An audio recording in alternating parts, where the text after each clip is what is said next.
ودي أسامر ليلي وياك واقضي ليالي العمر سمار. ودي أسامر ليلي وياك واقضي ليالي العمر سمار، واكتب قصيدي لأجل عيناك وانقى من الدانات الأخيار. يحلو الشعر في شف طرواك لأنك عزيز ومن أهل الدار، متميز عن ذا وهذا، وصفك عجيب ولا بعد صار. كل هالقصايد دوم تعناك، كلك ظلال وشوفك أسرار. انت الذي كل تمناك، شوفك حياه وبعدك اختار. ما اقدر على بعدك وفرقاك، لا تحاول تشعل النار.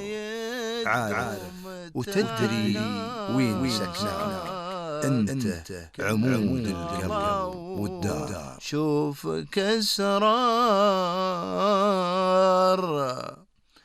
انت الذي كل تمناك. شوفك حياه وبعدك اختار.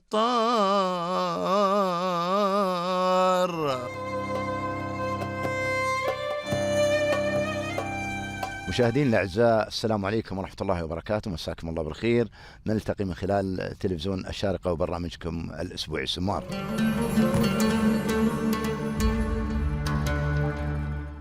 بنفترق، أدري صحيح بنفترق، بس اسمعي هالكلمتين قبل المشاعر تحترق. في غيبتك كنت أنسرق من زحمة العالم وجيك، أحضن بقايا ضحكتك من قلبي كنت أبكي عليك. تصدقي من لهفتي كنت أشتكيك لغربتي ولصحبتي، حتى لزوايا غرفتي كنت أشتكيك. كنت أنتثر مثل المطر لو مرة جابوا سيرتك، كنت أنتظر ألقى عذر يمحي ملامح غيبتك. كنت أرسمك وتخيلك واتمنى لو لحظة معك فيها أقول والله كثير اشتقت لك. بذكرك تذكري أول لقاء، كنا نعيش أحلامنا ومالنا، كنا نسولف للفرح عن عشقنا وهيامنا. والحين شوفي وش بقى، غير المدامع والشقا، غير الألم، غير الجروح اللي بكت أيامنا. والحين ودك نفترق، عادي ترى لو نفترق، عادي ترى لو نحترق. دام الغرام بنظرتك كذبة على صدر الورق، عادي ترى لو نفترق.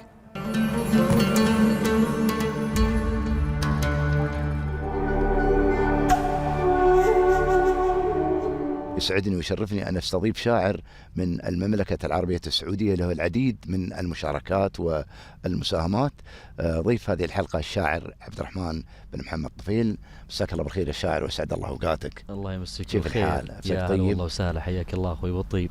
سعيد جدا أنا بظهوري في هذا البرنامج. الله يطول بعمرك. البرنامج هذا أمانة إضافة كبيرة لأي شاعر يظهر فيه. الله يطول بعمرك. فتشرفت الله في تواجدي معكم. ونحن طال عمرك في غاية السعادة أن نستضيف كوكبة من الشعراء المميزين في هذا البرنامج، لأنكم أنتم دافع وداعم مميز دائما لرسالة الشعر النبطي. طول عمرك. طولي بعمرك. يا ليت تحدثني عن النشأة الجميلة اللي فعلا عاش شاعرنا الكبير عبد الرحمن الطفيل.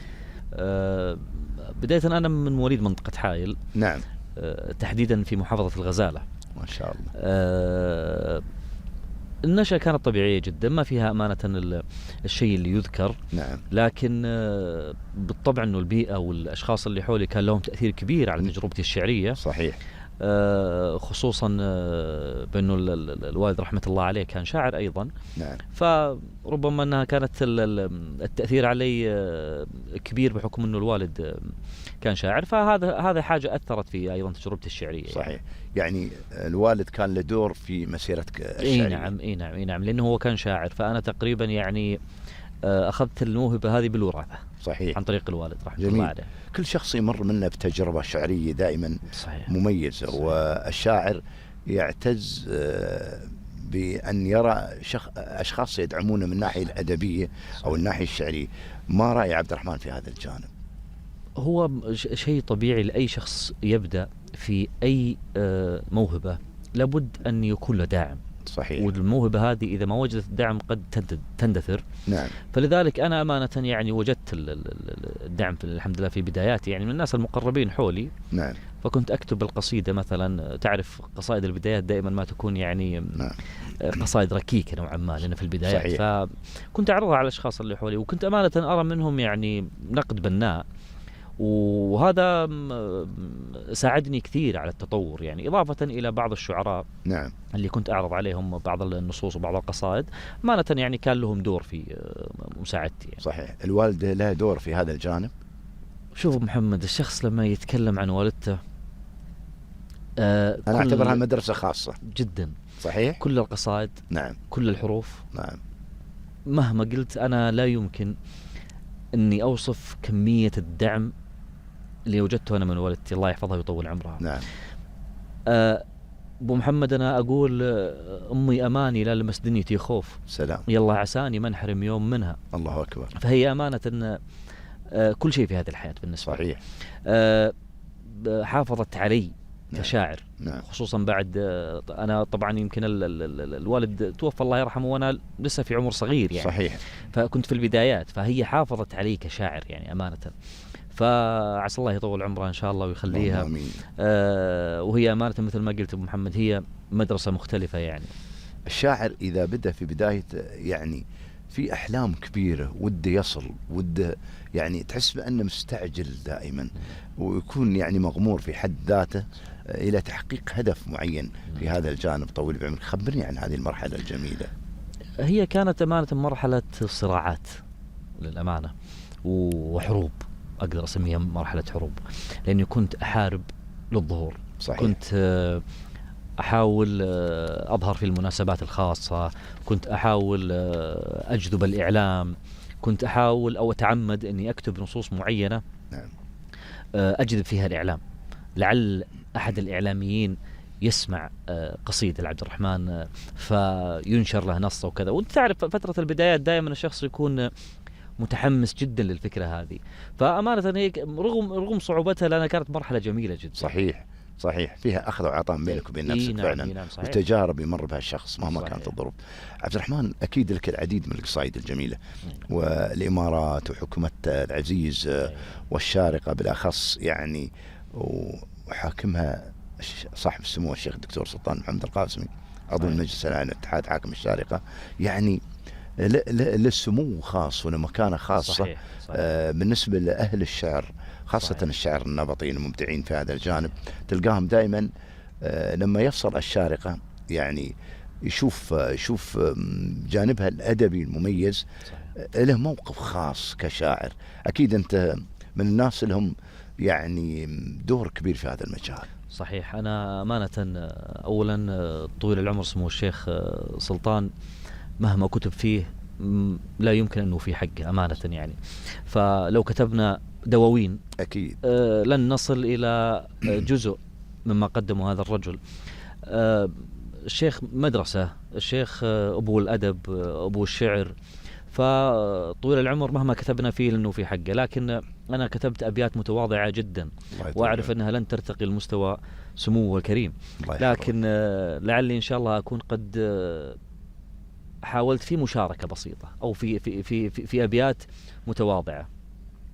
أقول: سال القلم وبحرت في بحر الأبيات، فكرة جابتني الباب القصيدة، كتبتها ما بين وقت ومسافات، بس أعتبرها في عيوني جديدة، لأن القصيدة تحتفظ بالمقامات، وأنا مدحت من الرجال الوليدة سلطان بن محمد سنام المروات، سلطان بن محمد سنام المروات، اللي يفيض الخير من راحة ايده، شيخ تعلى بالظفر والبطولات، اسمه يحل الكايدات العنيدة، أبو الشعر وأبو الأدب والثقافات وأبو الفكر وأبو العلوم الرشيدة، القاسمية الشهم حلال الأزمات، القاسمية الشهم حلال الأزمات، حكيم من فكره يجيب السديدة، 50 عام في علوم الحضارات ما هي بتبني لك حضارة مديدة إلا مع سلطان شيخ المهمات يبني بها مجد البلاد العتيدة.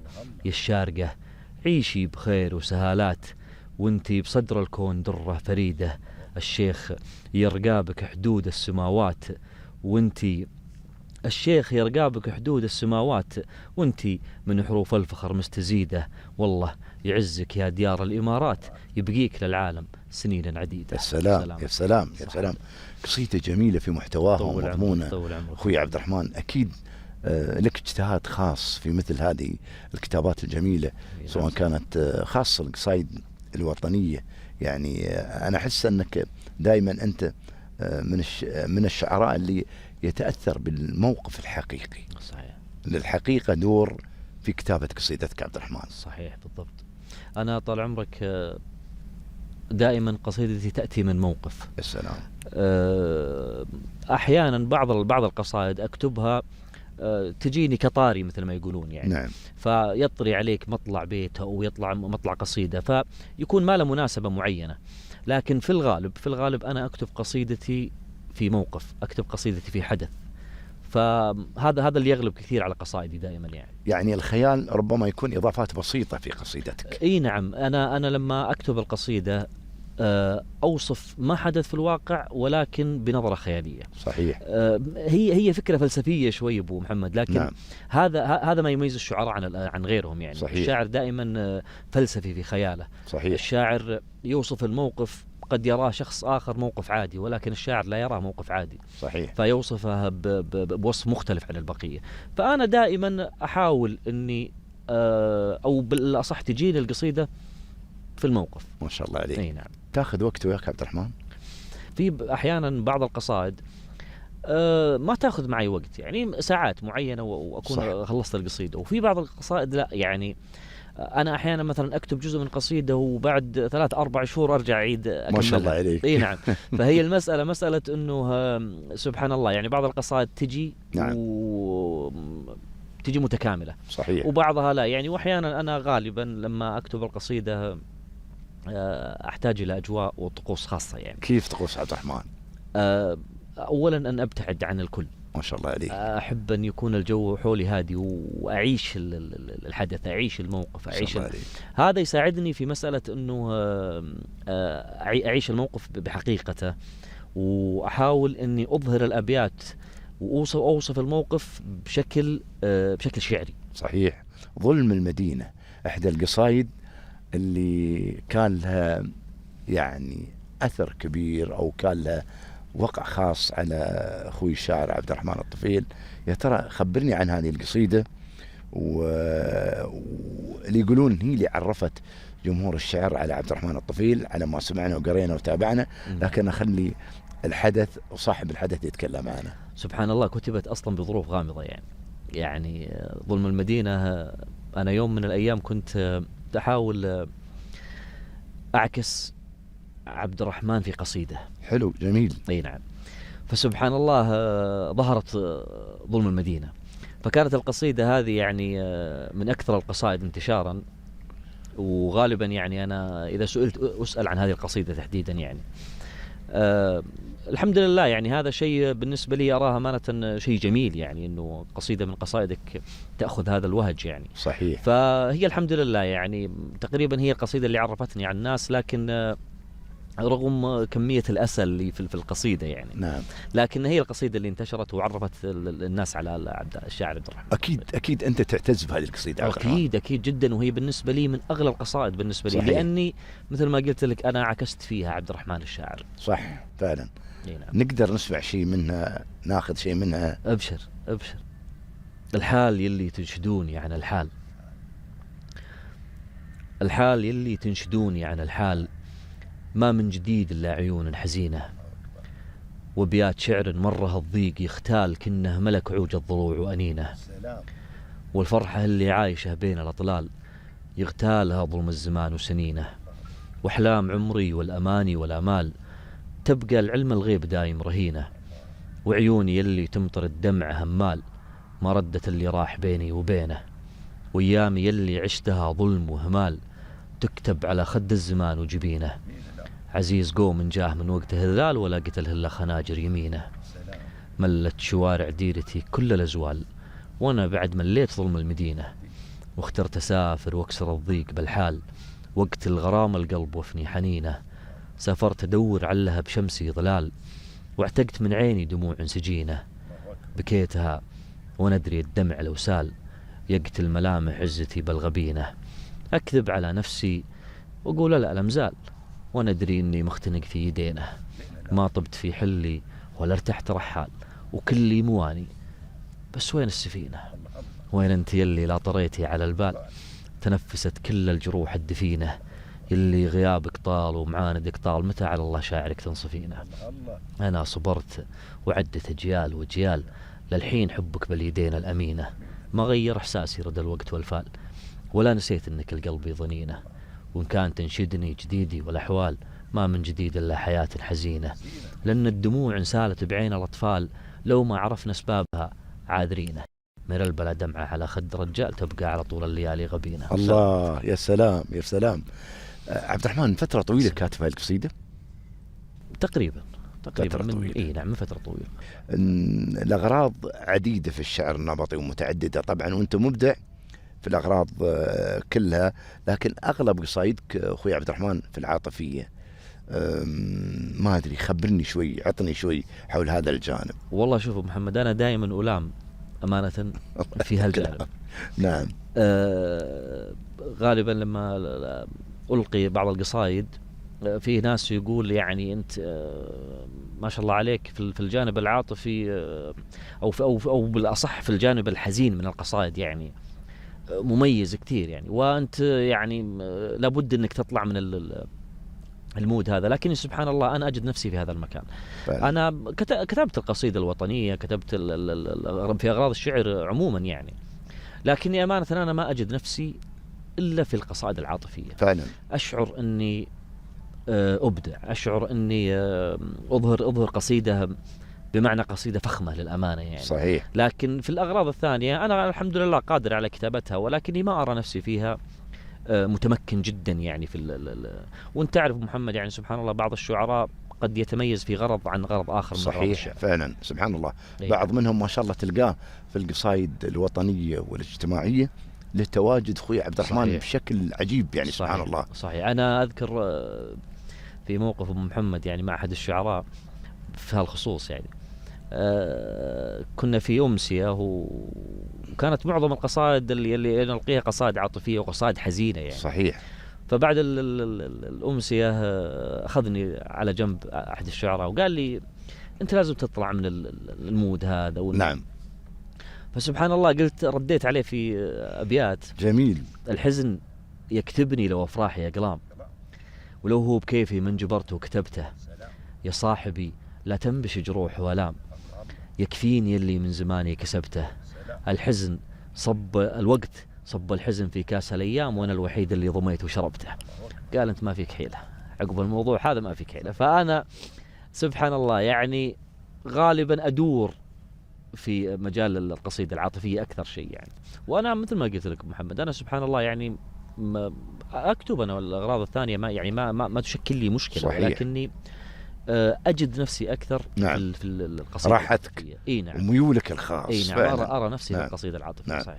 عبد الرحمن، طبعا أنت منذ صغرك ما شاء الله متابع جيد للعديد من البرامج الإذاعية والتلفزيونية. نعم. صحيح. والإعلام يعني ككل أنت قريب منه دائما. خبرني، حدثني عن هذه الفترة الجميلة في حياتك. وطبعا والواحد دائما طموح. صحيح. أنا والله بالبدايات كنت أتابع بعض البرامج المهتمة في الشعر تحديدا. نعم. والشعر النبطي تحديدا. صحيح. كانت في برامج كثير ذاك الوقت يعني، وعلى القنوات الفضائية كانت ما شاء الله مهتمة كثير في مسألة البرامج الشعرية، فكنت أتابع. هذه أمانة حاجة أفادتني كثير، لأني كأنها أوصلتني لمرحلة احتكاك مع شعراء الخليج. أنا مثلا عرفت شعراء من الكويت، وعرفت تجربة الشعر الكويتي، عرفت شعراء من الإمارات، وشفت تجربة الشعر الإماراتي من عمان والبحرين وقطر، وكذلك الدول العربية. فالمتابعة للبرامج هذه أفادتني أمانة كثير، عرفت التجارب، عرفت الأمور هذه، عرفت شعراء كبار، فأثرت أمانة علي في بداياتي يعني، وحتى أنها كانت تعطيني دافع أكثر للكتابة.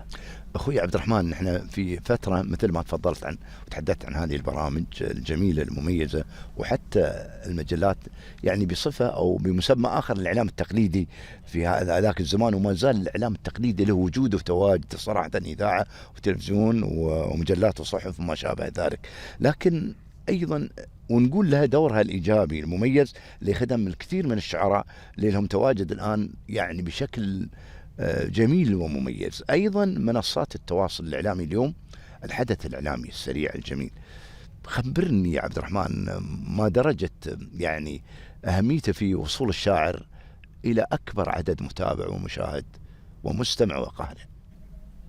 بالضبط، هي أبو محمد مواقع التواصل الاجتماعي أثرت كثير أمانة، أثرت إيجابا وسلبا. نعم. بمعنى اشرح لي إياها إيجابا شوي واشرح لي إياها سلبا. نعم. التأثير، خليني أبدأ في التأثير السلبي. نعم. التأثير السلبي لمواقع التواصل الاجتماعي تحديدا على الشعراء. أنا أعرف كثير من الشعراء وصلوا مرحلة أنهم لا يستطيعون يكتبون القصيدة الكاملة. يا الله، تويتريات فقط. سبحان الله يا أخي. مع أنهم شعراء بيتين جميلين. 4 بيوت. أيوة، مع أنهم شعراء جميلين للأمانة سبحان يعني. الله. وقرأت قصائد لهم قبل دخول العالم السوشيال ميديا. نعم. قصائد فخمة وجميلة جدا، لكن سبحان الله مع الوقت أصبحوا شعراء البيتين والثلاث أبيات فقط. فهذا أمانة أثر على بعض الشعراء. يعني مواقع التواصل لها تأثير سلبي في بعض الأحيان. نعم، لها تأثير، لأنها مثل ما قلت أبو محمد، تعرف أنت مثلا التويتريات هذه تجبرك مثلا على عدد معين من الحروف. صحيح. فأنت ما راح تقدر تكتب أكثر من بيتين فعلا. فصاروا الشعراء اعتادوا على أنهم يجمعون الفكرة والصورة كلها في بيتين إن زاد 3 أبيات فقط، فاعتادوا على النقطة هذه، فهذه أصبحت أمانة حاجة سلبية. صحيح. لكن في الجانب الإيجابي نعم، إنها أظهرت أسماء ممكن كان الإعلام التقليدي ما يظهرها. يعني على سبيل المثال الشاعر الآن يكتب قصيدته أو يضع قصيدته في أحد مواقع التواصل الاجتماعي يشاهدها الآلاف. صحيح. سابقا يعني قبل ظهور المواقع التواصل، وإحنا يمكن تقريبا على وقتي أنا يعني واللي قبل، نعم، كانت قصيدتك يعني ممكن لو شافوها الأهل والناس المقربين واللي حواليك. نعم، والقريبين يعني منك، هذا هو فعلا ما تظهر. لكن الآن ما شاء الله آلاف المشاهدات. صحيح. فهذه تساعد كثير في وصول الشاعر للجمهور. صحيح. عندك العديد ما شاء الله من القصائد اللي ذات المحتوى الجميل المميز، فنبغي نبحر في هذا البحر العميق على ما يقولون. أبشر طلع.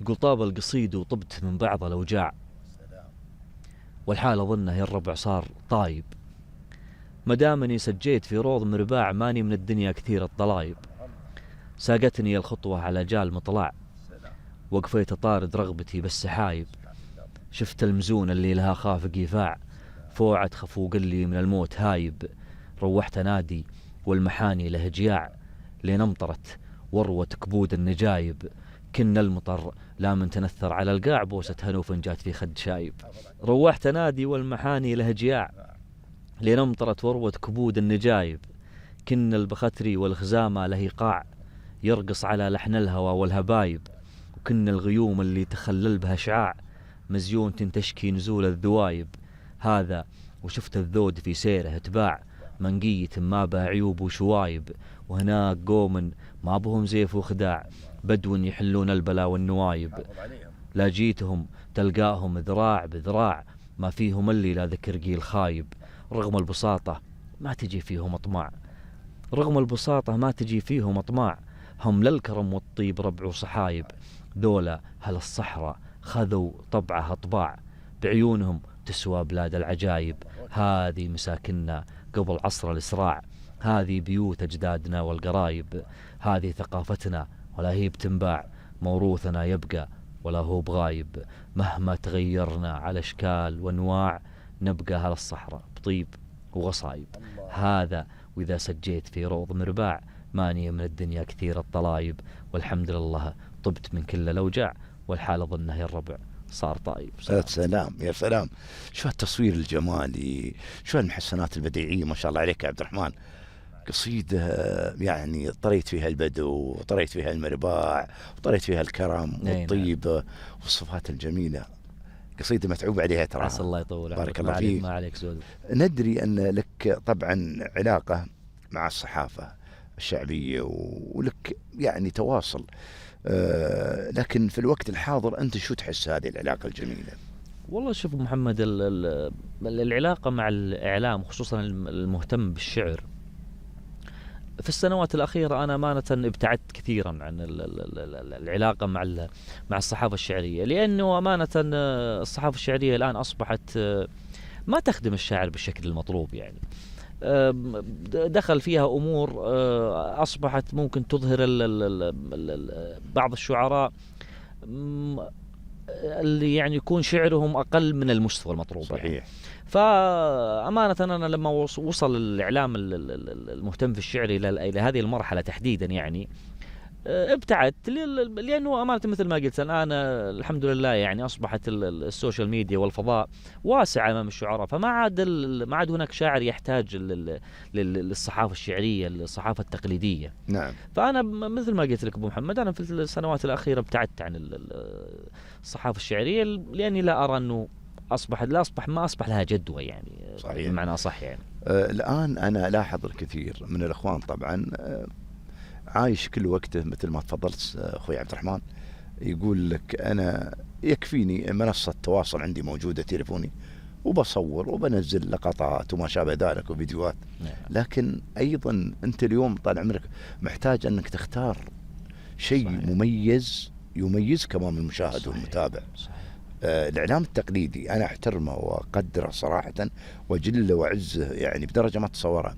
أنت لما يعني تطلع من خلال قناة مميزة أو تلفزيون مميز تحس أنك أعطيت يعني حق المشاهد وأمتعته في قصايد مميزة ذات مغزى وذات مضمون وذات معنى، وتحس ان في رقابه وفي متابعه من الجهات الثانيه. صحيح بالضبط. انا اللي اقصد ابو محمد، ما اقصد والله ان اقصي الاعلام التقليدي. لا بالعكس، الاعلام التقليدي احنا ظهرنا في الاعلام التقليدي يعني. صحيح. لكن انا اللي اقصد ان في الوقت الحالي نعم اصبح الاعلام التقليدي اقل تاثير. اكيد فعلا. فالفكره انه الان ما اصبح في احد يبحث عن انه ينشر جريدته في جريده وقصيده في جريده. اصبحت الكترونيه. اي نعم، فاصبحت كلها الكترونيه يعني. صحيح. فانا هذا اللي اقصده، لكنه ما زال الاعلام التقليدي له جانب وله دوره وبالعكس يعني كثير من الاشخاص يتمنى ان يصل الى هذا الاعلام، لانه طبعاً. هذا الاعلام اذا وصلت له، هو مشكلته له في الوصول فقط. طبعاً. لكن اذا وصلت له نعم اعرف انك انتقوك لانك شاعر جيد. صحيح. فهذه امانه هم الاعلام التقليدي موجود، الاعلام التقليدي له تاثيره، لكنه اللي يقصده انه ما عاد تاثيره مثل سابقا، مثل يعني سابقا اقل. نعم. الان نعم صحيح.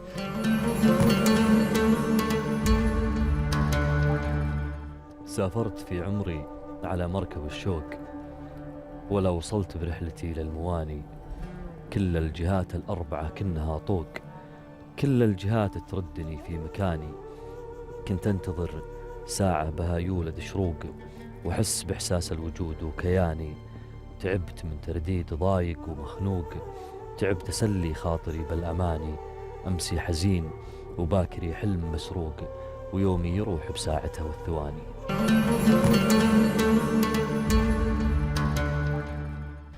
الساحة الخليجية الشعرية كيف يراها عبد الرحمن، وكيف يرى التنافس فيها؟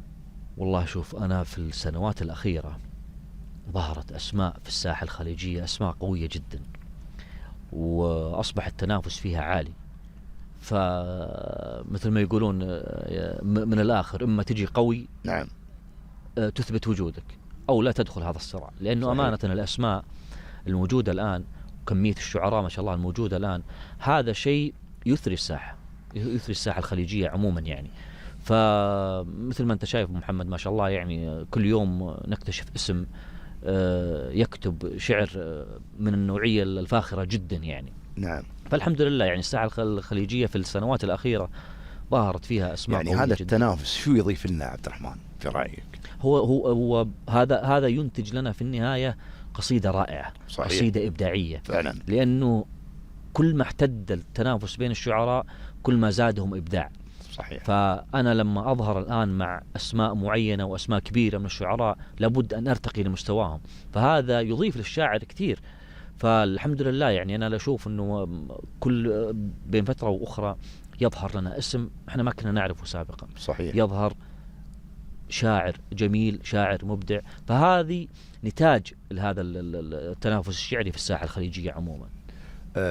الساحة الإماراتية الشعرية شو تراها في وجهة نظرك خاصة؟ في الإمارات تحديدا نعم طال عمرك من سنوات، وهذا أمانة يعكس اهتمام الشيوخ الله يطول أعمارهم في مسألة الأدب أمين. والشعر. صحيح. يعني مثل البرامج الشعرية اللي انطلقت من الإمارات، كم برنامج شعري انطلق من الإمارات وأظهر أسماء كثير العديد. اي نعم. فهذه أمانة ساعدت في انتشار القصيدة الإماراتية، ساعدت في انتشار الشاعر الإماراتي.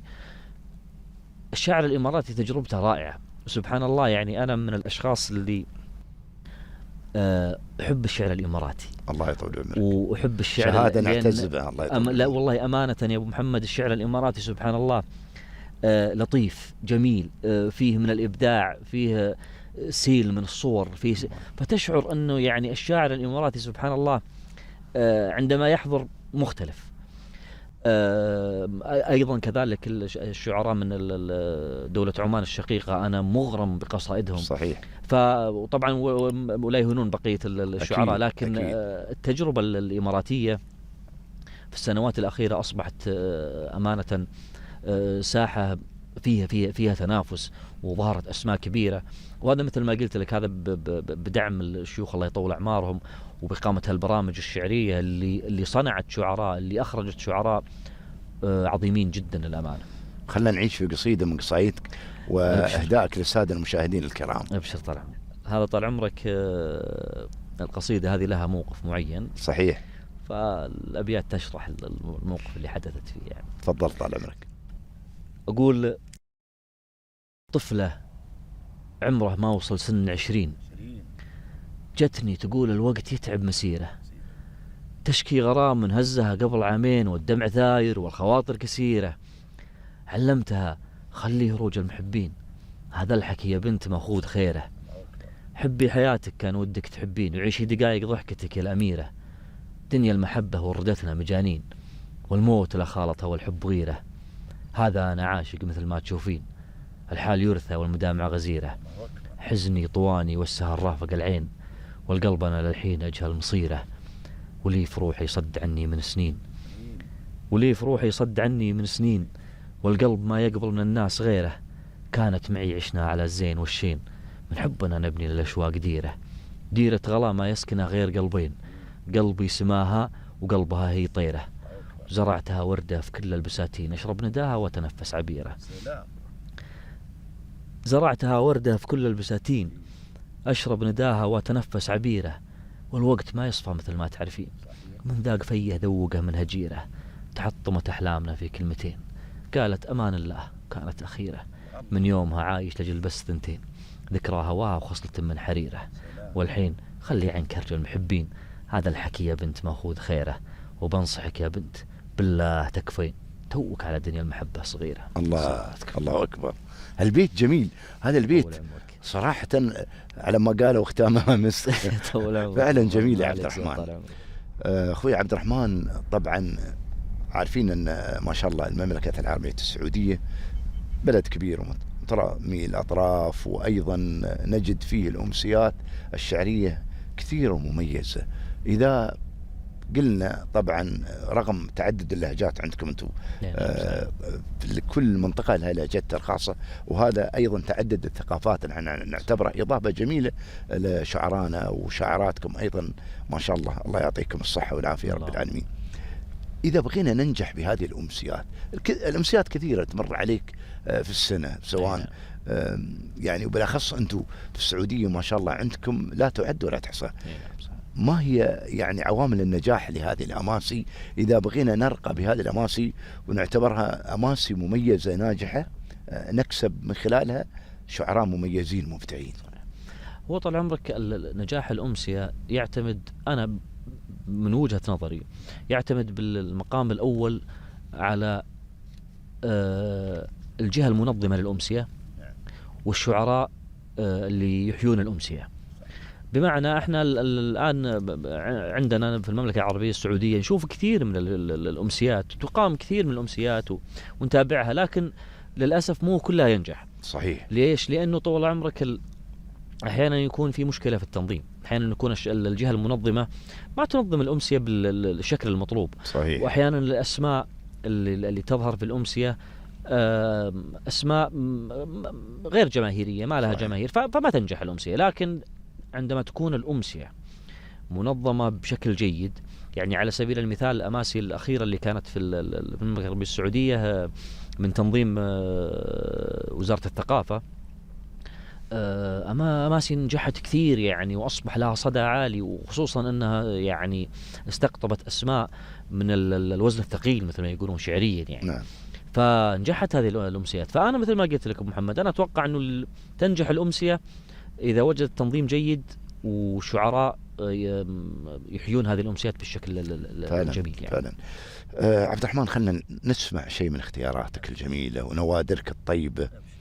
هلا بالصبح وشراقه، هلا بول تباشيره، هلا باللي ملت عمري ربيع وذابت أحزاني، هلا بك من بدا صبحي، هلا بك من بدا صبحي وغنت لك عصافيره إلين آخر مسا يجمع عبير الورد بحضاني. أنا من عمر أناديلك وحالي صعب تصويره، وجيتيني مثل غيم روانبتي وأسقاني. أنا قبلك تعبت أكتب عن العشق وأساطيره، زرعت الورد بحروفي ولا به شخص يقراني. رجعت العمري الأول ذكرت أقسى مشاويره، بيوم الحزن ما يطرق سوى صدري وبيباني. مشيت بسكة أحزاني، مشيت بسكة أحزاني، غريب وما لقى ديره، وحيد وما معي إلا قصيد عاش خذلاني. أحاول أستر الدمعة ورا الحلم وتعابيره، أحاول أستر الدمعة ورا الحلم وتعابيره، وحتى الحلم ما يوفي مع المكفين خلاني. أسافر للصور واحسد حنين الغصن مع طيره، وانا مدري متى تغفى طيور الحب غصاني. تمنيتك وانا مدري عن الوقت ومقاديره، بعد ما طال مشواري كثير وتاهت اوطاني. وبعد ذاك التعب جيتي يا حب طال تأخيره، بكيت من الفرح لأنك ذبحت سنين حرماني. معك آمنت يا عمري بأن أحزاننا خيره، وأن الجرح لو يبقى يجي له يوم ينساني. تعالي وابحري فيني يا حب انتهت من غيره، وانا والشعر نكتب لك على صفحات جدراني. هلا بالصبح وشراقه، هلا بول تباشيره، هلا باللي ملت عمري ربيع وذابة أحزان. يا سلام يا سلام على هالإبداع الجميل والتميز في هذه المفردات الجميلة. الله يعطيك الصحة على جهودك الخيرة في تعبك في قصيدتك، يعني فعلا أكبر طموح جميل هذا. أنا أعتز به فيك أخوي عبد الرحمن. تسلم. طبعا نحن كان السبق والحظ موفقنا أن من خلال مجلس الحيرة الأدبي في الشارقة اخترناك في ملتقى لشعراء وشاعرات من السعودية ولله الحمد، وهذا شيء جميل. الأخوة طبعا في اللجان يبذلون جهود جبارة لاختيار شعراء مميزين ومبدعين، الله يعطيكم الصحة والعافية. وأيضا في مهرجان الشارقة للشعر النبطي، هذا المهرجان الكبير الذي يأتي بناء توجيهات صاحب سمو حاكم الشارقة ودعمه ورعايته الكريمة. عبد الرحمن، أنت عشت طبعا ملتقى شعراء وشاعرات من السعودية، وأيضا عشت هذا المهرجان الكبير. خبرني عن انطباعك حول المهرجان وملتقى شعراء وشاعرات من السعودية. اللي شفته أنا أمانة عمل يستحق الشكر، سواء كان في ملتقى الشعراء السعوديين أو في مهرجان الشارقة. الشارقة عاصمة الأدب، عاصمة الثقافة، فكل ما يقام فيها ثق تماما أنه على مستوى عالي، ثق تماما أنه خصوصا أنه يدعم كل هذه الأشياء طويل العمر سمو الشيخ سلطان بن محمد القاسمي. مجرد أن يرتبط العمل باسم الشيخ فأعرف أن العمل راح يكون على مستوى عالي جدا.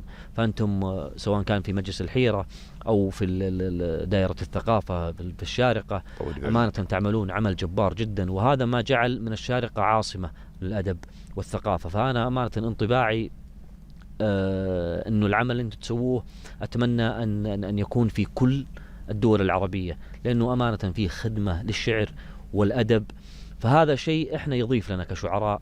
وأنتم الله يعطيكم العافية على كل ما تقدمونه لنا، يعني أمانة أنتم تخدموننا في إقامة هذه المهرجانات وهذه الملتقيات. يعني خلينا نعيش في قصيدة من قصائدك واختياراتك أبشر الجميلة، أبشر. نهدي السادة المشاهدين. نحن نفرح دائما، الحوار جميل مع الشاعر ضيفنا دائما، ولكن الأجمل أيضا مشاهدينا يقولون لا نبي نسمع قصيد، نسمع شيء من إبداعات شعرائنا المميزين من خلال تواجدهم في برنامج سمار. أبشر أبشر طال عمرك. أقول ذكرتك والحزن يرسم على عيوني هجر وغياب، ذكرتك بالزمان اللي بهنتي ما ذكرتيني، لقيتك مغرمة فيني وجيتك ما حسبت حساب، وحسبني إذا جيتك على عزي تعزيني، خذيتك طفلة تبقى ولا تبعد بها الأسباب، فرشتي ديني بدروبك سكنتي بيني وبيني، قريتك قصة تحكي غرام العين بالأهداب، وكيف أرضي طموحاتك وعيشك باقي سنيني، كتبتك يعذب أبياتي قصيدة نالت الإعجاب، وشفتك في عيون الكل مع أنك في دواويني، رسمتك صورة بكتابي وغاروا منها الأصحاب، وبعثرتي حروف الكل وبقيتي عايشة فيني، عرفتك وردة ذبلت كثر ما تطرد الأسراب، وشفتك وشلتك من هجير الوقت وحياتي في بساتيني، أحبك كثر ما شفتي حروف ساكنة بكتاب، وأحبك كثر غلطاتك وكثر ما انتي تناسيني، أنا ما جيت لك ميت ولا عاجز ولا طلاب، أنا جيتك وأنا مدري وش اللي لك وديني، وإذا شفتك معي جنبي غديتي لي أهل وقراب، أبيع الناس لعيونك وجودك بس يكفيني، وإذا غبتي بدا ليلي يكشر حزنه الأنياب، وضيع بوحدتي واصرخ تعالي لا تخليني، نثرت الحب لعيونك ومن حبك خفوقي ذاب، وطالع ضحكتك وأقول عساها تسلم العيني، هويتك من هوا شعري حضور ومنظر خلاب، وعين كل ما شفتها أقول الله يعطيني، 3 سنين ما شفنا بهوانا حاجة تنعاب، أسلي ضيقتك وانتي عن همومي تسليني، كثير اللي نسوا طيبي وجرحي منهم ما طاب، وأنا ما كنت أبيك انتي مثل غيرك تبيعيني. سلام سلام يا سلام يا سلام على الجمال. الله يعطيك الصحة والعافية أخوي عبد الرحمن. عبد الرحمن، أنت حد من الأخوة طبعا شعرانا يقول أنا محتاج ديوان مسموع وديوان مطبوع وديوان إذا كان صوتي أو حتى مصور، ما أدري وين نقدر نشوف عبد الرحمن وجهة نظره ورأيه حول هذا الجانب. والله شوف طال عمرك، أنا بالنسبة لي مسألة الديوان خصوصا فيما يخص الديوان المطبوع الديوان المقروء، يعني أنا ما أرى أنه ضرورة للشاعر، لأنه في وقتنا الحالي أبو محمد من يقرأ قلة يقرؤون أبو محمد، فهذه أنا ما أرى أنها تخدم الشاعر كثير. الديوان المطبوع ما أرى أنه يخدم الشاعر، لأنه من يهتم بالموضوع هذا يهتم تلقاهم الشعراء والأشخاص اللي لهم اهتمام في الأدب واللي لهم اهتمام في الشعر، تلقاهم يقتنون هذه النوعية من الدواوين، لكن الجمهور عموما قلة منهم يقرأ القصيدة. صحيح. غالبا لما يرى قصيدة ما يهتم قراءتها لكن يهتم سماعها. صحيح. أو يهتم للقائها من الشاعر نفسه. فأنا أمانة ماني مع ضرورة أن يكون الشاعر له ديوان مطبوع، لا بالعكس، أنا ما أرى أن هذه ضرورة جدا يعني. حلو، وجهة نظر حلوة جميلة أقدرها وأحترمها عبد الرحمن، بالعكس جميل. بالنسبة عبد الرحمن يعني لو رجعنا إلى النقد شوي، كثير من الأخوة الشعراء طبعا له مواقف حول هذا الموضوع وله وجهة نظر، أنا أحب أخذ وجهة نظرك. والله شوف محمد، أنا دائما أقول اللي ينتقدني يزيدني إبداع، يزيدني تركيز على ما أقدم. النقد البناء أبو محمد ضرورة في كل شيء. صحيح. سواء كان في الشعر أو في غيره. لما تجد شخص يعطيك نقد ولكن نقد بناء من باب أنك تطور مما تقدم، هذا بالعكس، هذا أنا بالنسبة لي أراه دائما ضرورة. صحيح. وأنا أمانة استفدت كثير من النقد.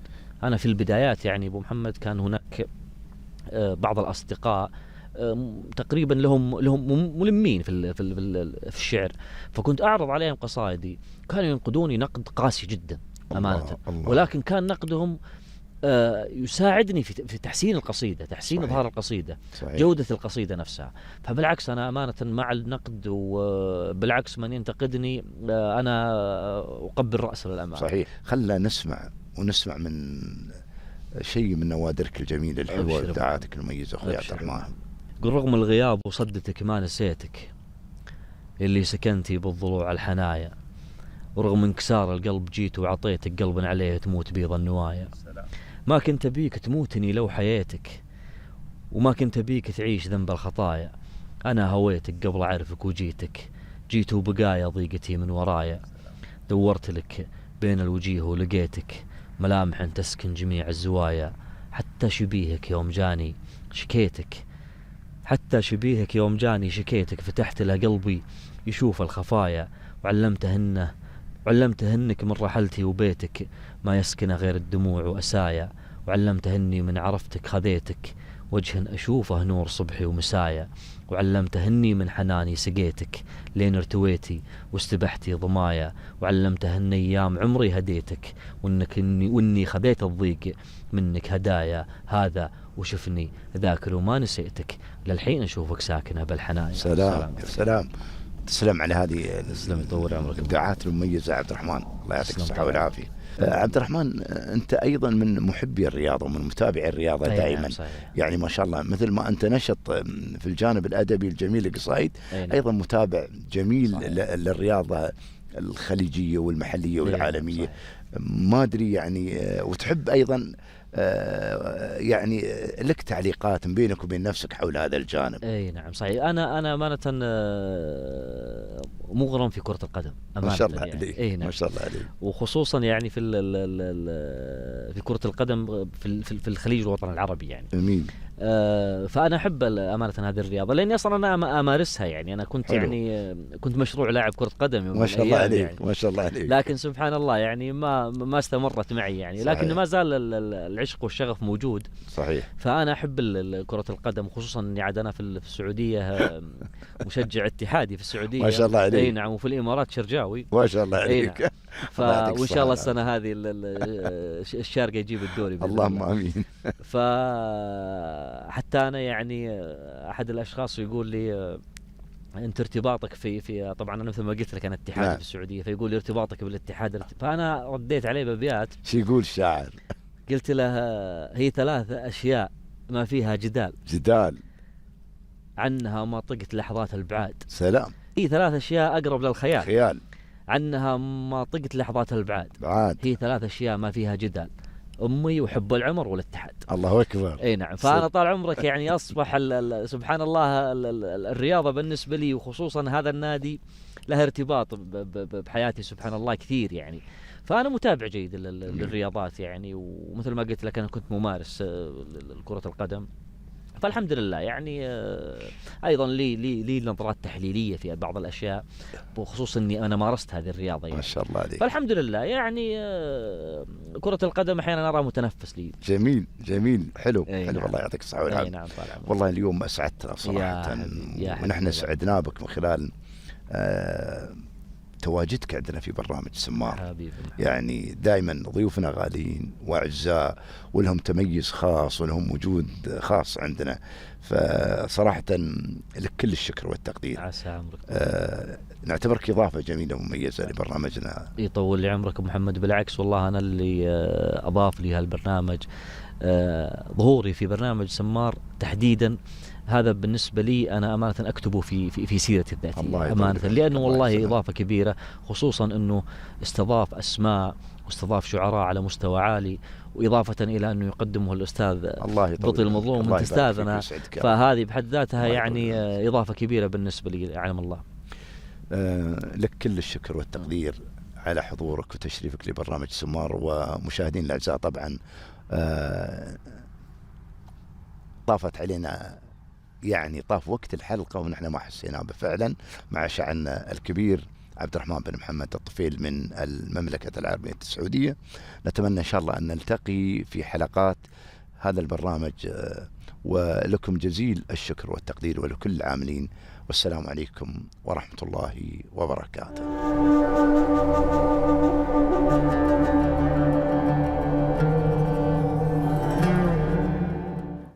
صبح المدينة ليل وسوارها هم، سكانها بين المهد والمقابر، وفي صمتها صوت المآسي يتكلم، لين ارتفع صوت الأسى بالمنابر.